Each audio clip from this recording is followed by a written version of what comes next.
반야심경으로 이해하는 생로병사의 의미 19가지. 얼마 전 할머니께서 돌아가신 후 마음이 무너져 내리는 것 같았습니다. 평생을 함께 보낸 가족의 죽음 앞에서 느끼는 허무함과 절망감은 말로 표현할 수 없었습니다. 그때 문득 반야심경의 구절이 떠올랐습니다. 색즉 시공 공즉 시색이라는 말씀이 가슴 깊이 와 닿으면서 생로병사에 대한 새로운 깨달음이 찾아왔습니다. 반야심경은 단순한 경전이 아니라 인생의 모든 고통과 괴로움에서 벗어날 수 있는 지혜의 보고입니다. 특히 피할 수 없는 생로병사의 고통 앞에서 어떻게 마음의 평안을 찾을 수 있는지 명확한 답을 제시해 줍니다. 부처님의 깊은 지혜를 통해 우리가 겪는 모든 변화와 고통의 참된 의미를 이해할 수 있게 됩니다. 첫 번째, 생은 시작이 아니라 연속된 흐름의 한순간입니다. 반야심경에서 말하는 무생무멸의 가르침에 따르면 태어남이라는 것은 완전히 새로운 시작이 아닙니다. 모든 존재는 끊임없는 인연의 흐름 속에서 나타나는 현상일 뿐입니다. 우리가 이 세상에 태어나는 것도 무수한 조건들이 만나서 일어나는 자연스러운 결과입니다. 부모의 만남, 시대적 배경, 사회적 환경 등 수많은 인연이 모여서 지금의 나라는 존재가 나타났습니다. 이런 관점에서 보면 태어나는 것에 대해 과도하게 특별한 의미를 부여할 필요가 없습니다. 생명의 탄생은 자연스러운 현상이며 우주의 흐름 속에서 일어나는 당연한 일입니다. 따라서 자신의 출생에 대해 지나치게 자랑스러워하거나 반대로 원망할 필요도 없습니다. 모든 것은 조건에 따라 나타나고 사라지는 무상한 현상이기 때문입니다. 두 번째, 삶의 모든 경험은 꿈과 같은 환상입니다. 색즉 시공의 가르침은 우리가 경험하는 모든 것이 실체가 없는 환상과 같다는 뜻입니다. 기쁨도 슬픔도 성공도 실패도 모두 마음이 만들어내는 현상일 뿐입니다. 꿈속에서는 모든 것이 생생하고 실제적으로 느껴지지만 깨어나면 아무것도 남지 않습니다. 마찬가지로 현실의 모든 경험도 그 순간에는 매우 중요하게 느껴지지만 결국은 지나가는 현상입니다. 이렇게 이해하면 삶의 어려움이나 고통에 과도하게 집착하지 않게 됩니다. 물론 현실을 무시하거나 도피하라는 뜻이 아닙니다. 다만 모든 경험을 있는 그대로 받아들이되 거기에 매몰되지 않는 자유로운 마음을 가지라는 의미입니다. 세 번째, 늙음은 자연스러운 변화의 과정입니다. 반야심경의 무중무감 가르침에 따르면 늙어가는 것은 증가하거나 감소하는 것이 아닙니다. 나이가 들면서 몸이 약해지고 기억력이 떨어지는 것을 보며 많은 사람들이 절망합니다. 하지만 이는 자연의 법칙에 따른 당연한 변화일 뿐입니다. 봄에 피었던 꽃이 가을에 지는 것을 두고 누가 슬퍼하겠습니까? 마찬가지로 젊음에서 노년으로의 변화도 계절의 순환처럼 자연스러운 현상입니다. 늙음을 받아들이지 못하고 젊음에만 집착하면 불필요한 고통을 만들어냅니다. 반야심경의 지혜로 보면 늙어가는 과정에서도 새로운 깨달음과 성숙함을 얻을 수 있습니다. 젊을 때는 몰랐던 삶의 깊이와 지혜를 체험할 수 있는 소중한 시간이 됩니다. 네 번째, 병은 몸과 마음의 불균형을 알려주는 신호입니다. 무고무득의 가르침에서 보면 병에 걸린다고 해서 잃는 것도 없고 건강하다고 해서 얻는 것도 없습니다. 병은 단순히 현재 상태를 나타내는 현상일 뿐입니다. 많은 사람들이 병에 걸리면 자신을 탓하거나 운명을 원망합니다. 하지만 병도 여러 조건들이 모여서 나타나는 자연스러운 결과입니다. 스트레스, 생활습관, 환경적 요인, 유전적 요소 등이 복합적으로 작용한 결과입니다. 병을 통해 오히려 자신의 삶을 돌아보고 더 건강한 방향으로 변화할 수 있는 기회를 얻게 됩니다. 고통스럽더라도 그 경험을 통해 자비심과 지혜가 깊어질 수 있습니다. 다른 사람의 아픔을 이해하고 공감할 수 있는 능력도 생겨납니다. 다섯 번째, 죽음은 끝이 아니라 또 다른 변화입니다. 불생불멸의 가르침에 따르면 죽음이라는 것도 실제로는 존재하지 않습니다. 물이 얼음이 되고 다시 수증기가 되듯이 형태만 바뀔 뿐 본질은 그대로 남습니다. 우리가 죽음을 두려워하는 이유는 자아에 대한 착각 때문입니다. 나라는 존재가 고정되어 있고 영원해야 한다는 생각에 사로잡혀 있기 때문입니다. 하지만 반야심경의 무아 사상에 따르면 원래 고정된 자아라는 것은 존재하지 않습니다. 매 순간 변화하는 몸과 마음의 흐름이 있을 뿐입니다. 이렇게 이해하면 죽음에 대한 두려움이 크게 줄어듭니다. 죽음을 삶의 자연스러운 마무리로 받아들이게 됩니다. 6번째, 생로병사는 모두 마음의 투영입니다. 관자재보살의 깨달음처럼 생로병사에 대한 고통은 모두 마음에서 비롯됩니다. 현실 자체가 고통스러운 것이 아니라 현실을 받아들이지 못하는 마음이 고통을 만들어냅니다. 똑같은 상황이라도 마음가짐에 따라 고통이 될 수도 있고 성장의 기회가 될 수도 있습니다. 예를 들어 나이 들어 몸이 불편해지는 것은 피할 수 없는 현실입니다. 하지만 그것을 받아들이고 현재 할 수 있는 일에 집중한다면 여전히 행복할 수 있습니다. 반대로 젊음에만 집착하고 변화를 거부한다면 불필요한 괴로움만 늘어납니다. 마음이 평정을 유지할 때 어떤 상황에서도 중심을 잃지 않게 됩니다. 7번째, 무상함을 깨달으면 집착에서 벗어납니다. 반야심경의 핵심인 공사상은 모든 것의 무상함을 가르쳐줍니다. 젊음, 건강, 생명 모든 것이 영원하지 않다는 사실을 받아들이면 집착이 줄어듭니다. 집착이 줄어들면 그만큼 자유로워지고 평안해집니다. 많은 사람들이 잃을까 봐 두려워하며 불안해합니다. 하지만 애초에 영원한 것은 없다는 사실을 받아들이면 두려움도 사라집니다. 오히려 지금 이 순간을 더욱 소중히 여기게 됩니다. 한정된 시간이기 때문에 더욱 감사하고 의미 있게 살 수 있습니다. 무상함은 절망이 아니라 현재에 집중할 수 있게 해주는 지혜입니다. 8번째, 고통은 깨달음으로 가는 길입니다. 생로병사의 고통을 피하려고만 하면 더 큰 괴로움에 빠집니다. 하지만 그 고통을 통해 진리를 깨달을 수 있다면 오히려 감사한 일이 됩니다. 부처님도 생로병사의 현실을 보고 출가를 결심하셨습니다. 고통이 없었다면 깨달음을 추구할 동기도 없었을 것입니다. 우리도 마찬가지로 어려움을 겪을 때 더 깊이 생각하고 성장하게 됩니다. 건강할 때는 몰랐던 생명의 소중함을 병을 통해 깨닫게 됩니다. 젊을 때는 이해하지 못했던 삶의 의미를 나이가 들면서 발견하게 됩니다. 고통 자체가 목적은 아니지만 그것을 통해 얻는 지혜는 소중합니다. 9번째, 모든 변화에는 깊은 의미가 담겨 있습니다. 인연법에 따르면 우연히 일어나는 일은 하나도 없습니다. 생로병사의 모든 과정에도 나름의 이유와 목적이 있습니다. 때로는 그 의미를 이해하기 어려울 수도 있습니다. 하지만 더 큰 관점에서 보면 모든 경험이 성장과 깨달음을 위한 과정입니다. 어린 시절의 순수함, 청년 시절의 열정, 중년의 성숙함, 노년의 지혜, 각 시기마다 배워야 할 것과 경험해야 할 것들이 있습니다. 병을 통해서는 자비심과 겸손함을 배우게 됩니다. 죽음을 통해서는 집착에서 벗어나는 법을 깨닫게 됩니다. 10번째, 현재 순간에 온전히 머무르는 것이 지혜입니다. 과거의 젊음을 그리워하거나 미래의 죽음을 두려워하는 것은 현재를 놓치는 일입니다.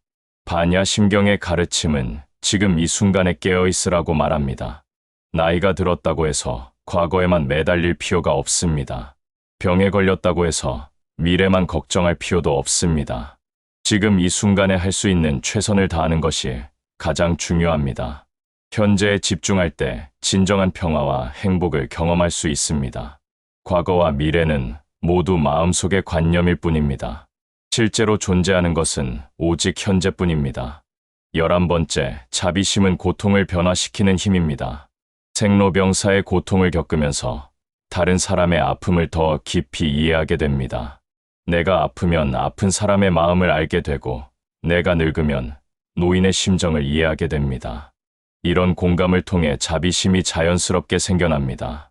자비심이 생기면 자신의 고통도 줄어들고 다른 사람에게도 도움이 됩니다.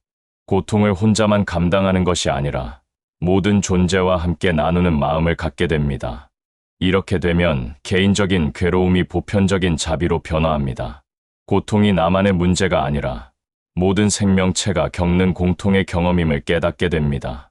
12번째, 감사하는 마음이 모든 것을 변화시킵니다.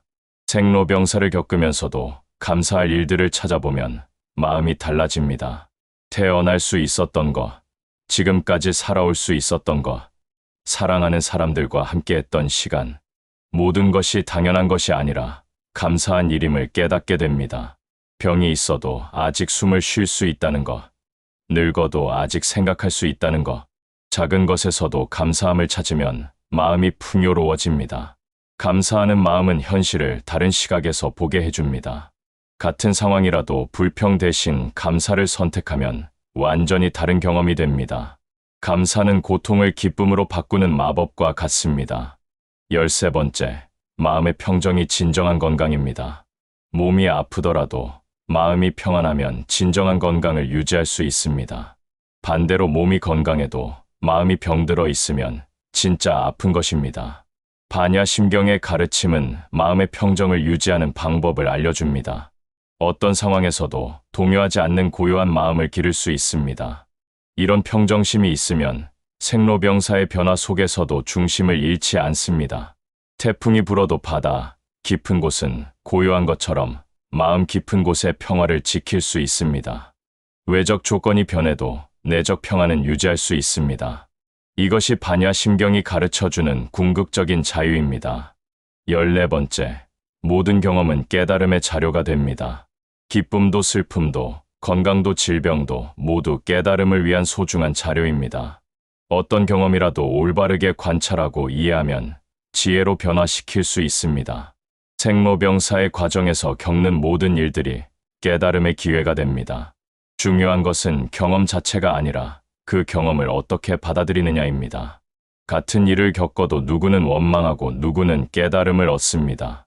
마음가짐과 관점이 모든 것을 결정합니다. 반야심경의 지혜로 무장하면 어떤 경험도 성장의 밑거름으로 활용할 수 있습니다. 고통스러운 경험일수록 더 큰 깨달음의 씨앗이 될 수 있습니다. 15번째, 내려놓음이 진정한 해방입니다.